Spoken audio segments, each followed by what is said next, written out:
Hello friends, मैं हूं आपकी दोस्त नेहा और लेकर आई हूं आपके लिए फिर से एक न्यू वीडियो। आज की इस वीडियो में हम बात करने वाले हैं बीएड नोट्स की थर्ड बुक जो हमारी चल रही है फिलॉसफी। उसकी फर्स्ट वीडियो जो मैंने अपलोड करी थी उसका लिंक आपको आई बटन में मिल जाएगा, वहां से आप जाके उसको देख सकते हैं। और आज की इस वीडियो में हम टॉपिक जो कर रहे हैं त्रिध्रुवीय सिद्धांत करने वाले हैं।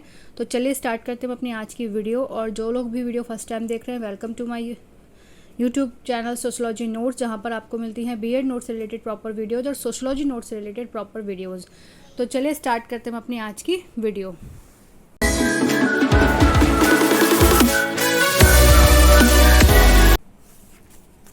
तो हमारा आज का जो टॉपिक है वो ट्राईपोलर प्रोसेस है और हमने इससे पहले किया था एक ध्रुवीय प्रक्रिया। ठीक है, तो प्रसिद्ध शिक्षा शास्त्री जॉन ड्यूवी ने एडम्स की तरह शिक्षा को एक प्रक्रिया माना है, परंतु वे इसे त्रिध्रुवीय प्रक्रिया मानते हैं, जिसके एक सिरे पर शिक्षक, दूसरे पर बालक तथा तीसरे पर पाठ्यक्रम है। यहाँ भी शिक्षा को एक सामाजिक प्रक्रिया ही माना गया है, क्योंकि इसके द्वारा बालक को समाज के लिए तैयार किया जाता है, जिसमें वह आगे चलकर समाज के साथ उचित समायोजन कर सके। शिक्षा क्या करती है? एक बालक को समाज के प्रति अनुकूलन ठहराने में, समायोजन बनाने में, उसको उसके अनुरूप बनाने में सहायक करती है। एक कहते हैं ना पर्सनैलिटी ग्रूमिंग एजुकेशन से होती है। उसके लिए समाज कहीं यह निश्चित करेगा कि बदलती हुई परिस्थितियों में बालक को कौन कौन से विषय किस किस शिक्षण विधि द्वारा पढ़ाए जाए, ताकि व्यक्ति अपने जीवन को सरलतापूर्वक और आनंदपूर्ण रूप से व्यतीत कर सके। इस दृष्टि से शिक्षा पाठ्यक्रम का स्थान अत्यंत महत्वपूर्ण है, क्योंकि यही पाठ्यक्रम नहीं होगा तो यह निश्चित कर पाना अत्यंत कठिन है कि शिक्षा क्या पढ़ाएगा, कि शिक्षक क्या पढ़ाएगा और बालक क्या पढ़ेगा। ठीक है, तो हमारा नेक्स्ट जो टॉपिक है वो है शिक्षा का संकुचित एवं व्यापक अर्थ क्या है। संकुचित माने क्या होता है? मैंने आपको पहले भी कई सारी वीडियोस में बता रखा है कि संकुचित और व्यापक का मीन क्या होता है। संकुचित होता है हमारा जो हमारी पढ़ाई है, हमारी जो शिक्षा है उसका छोटा रूप, और व्यापक यानी कि बड़ा। ठीक है, तो देखते हैं शिक्षा का संकुचित अर्थ है, इसमें विद्यालय शिक्षा को ही वास्तविक शिक्षा माना जाता है। इस रूप में एक पूर्व निश्चित योजना के अनुसार बालक के सामने एक विशेष प्रकार के नियंत्रित वातावरण को प्रस्तुत करके एक निश्चित ज्ञान को निश्चित विधि के द्वारा निश्चित समय में समाप्त करने का प्रयास किया जाता है। ठीक है, मतलब एक ऐसा एनवायरनमेंट तैयार किया जाता है जिसमें एक फिक्स जो ज्ञान है, एक एजुकेशन है या निश्चित विधि यानी कि मेथड है पढ़ाने का, और एक निश्चित टाइम है, उसको समाप्त करने का प्रयास किया जाता है कि बच्चे को इस तरफ चीज़ों से नहीं, बल्कि उसको हम ऐसा ज्ञान दें जो उसके जीवन में भी काम आए। उसमें कोई टाइम लिमिट ना हो, ऐसे कुछ भी ना हो कि भाई एक टाइम लिमिट में आपको पढ़ना है, इस तरह से नहीं। ठीक है, तो नेक्स्ट हम देख रहे हैं समय में समाप्त करने का प्रयास किया जाता है, जिसमें बालक का उचित मानसिक विकास संभव हो सके। इस शिक्षा के उद्देश्य पाठ्यचर्या, शिक्षण विधियां सभी निश्चित होते हैं। यह शिक्षा बच्चे की एक निश्चित आयु पर प्रारंभ होती है। जैसे कि एक होता है ना, एक बच्चा जब क्लास में जाता है तो उसको टाइम मैनेजमेंट सिखाया जाता है कि आपको इतने टाइम की ये वाली क्लास करनी है, इतने टाइम की ये वाली क्लास करनी है, इतने टाइम में आपकी छुट्टी हो जाएगी, आप घर जा सकते हो। एक लंच टाइम ब्रेक होता है, एक फूड टाइम ब्रेक होता है, जिसमें बच्चे को शुरू से ही सिखाया जाता है कि इतने टाइम में आपको सारे काम करने हैं, जिससे बच्चे के अंदर एक अनुशासन आ जाता है। उसको पता होता है कि इतने टाइम का मुझे ब्रेक मिला है तो मुझे इतने टाइम में लंच फिनिश करना है, इतने टाइम में मुझे अपना खेल फिनिश करना है, पढ़ाई फिनिश करनी है। तो ये सारे बच्चे जब छोटे होते हैं उसी उम्र से बच्चों को स्कूल में सिखाया जाता है। इसीलिए वहाँ पे एक टाइम लिमिट, एक निश्चित हर एक टाइम उसकी एज की, इस एज के बच्चे इस क्लास में होंगे, इस एज के बच्चे इस क्लास में होंगे। तो ये सारा एक निश्चित टाइम जो शेड्यूल दिया जाता है वो इसीलिए दिया जाता है ताकि एक बच्चे का जब वो शुरू से अपने टाइम लिमिटेड सीखता है, टाइम मैनेजमेंट सीखता है, तो वो आगे चलकर भी अपनी लाइफ को मैनेज करने में, अपने टाइम को मैनेज करने में काफ़ी अच्छे से चीज़ें कर पाता है। नेक्स्ट,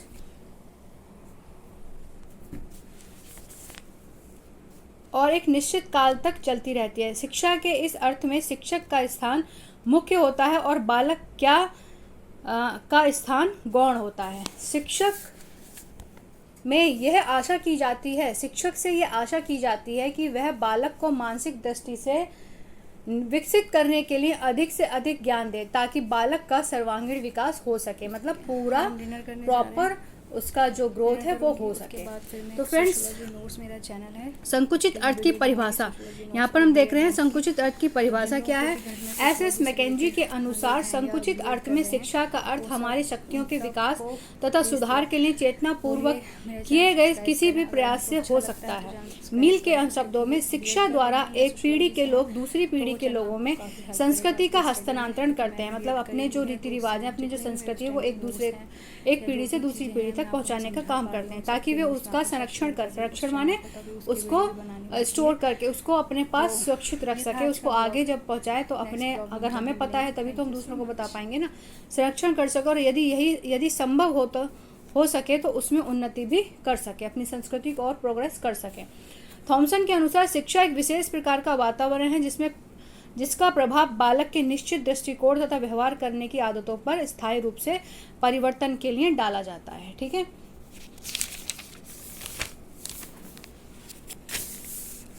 शिक्षा का व्यापक अर्थ देखते हैं हम। व्यापक दृष्टि में शिक्षा से तात्पर्य बालक के उन सभी अनुभवों से होता है जिनका प्रभाव बालक पर जन्म से लेकर मृत्यु तक पड़ता रहता है। अर्थात इस अर्थ में शिक्षा वह अनियंत्रित वातावरण है जिसमें रहते हुए बालक अपने अनुसार स्वतंत्रता पूर्वक विभिन्न अनुभवों को प्राप्त करता है। तो संकुचित का मतलब क्या हुआ? संकुचित हो गया आपका स्कूल की जो शिक्षा है वो संकुचित हो गई क्योंकि वो एक टाइम लिमिट में है, हर चीज़ टाइम से सिखाई जा रही है।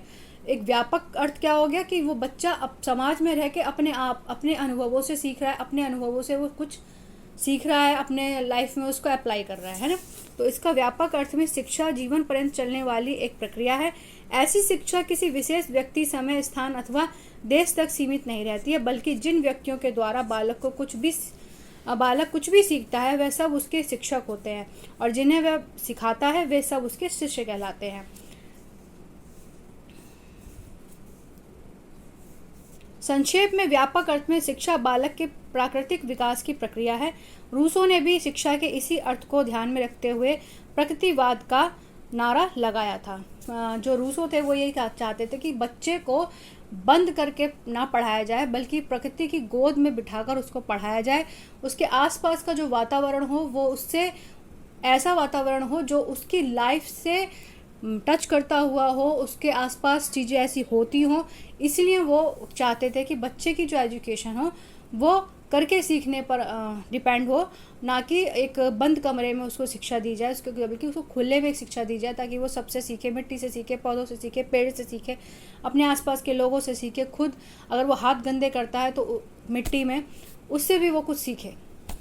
ठीक है, तो ये था शिक्षा का व्यापक अर्थ। आई होप आपको अच्छे से क्लियर हो गया होगा।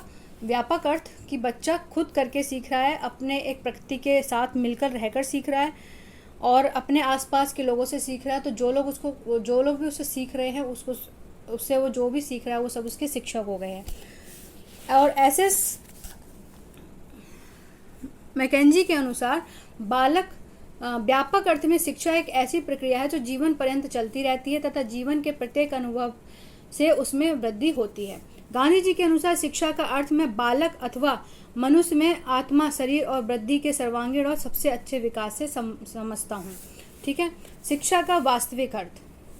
तो फ्रेंड्स, मेरा अभी एक चैनल मैंने और स्टार्ट किया है जिसका नाम है लाइफ की बात नेहा के साथ। उसको आप सब्सक्राइब कर लें।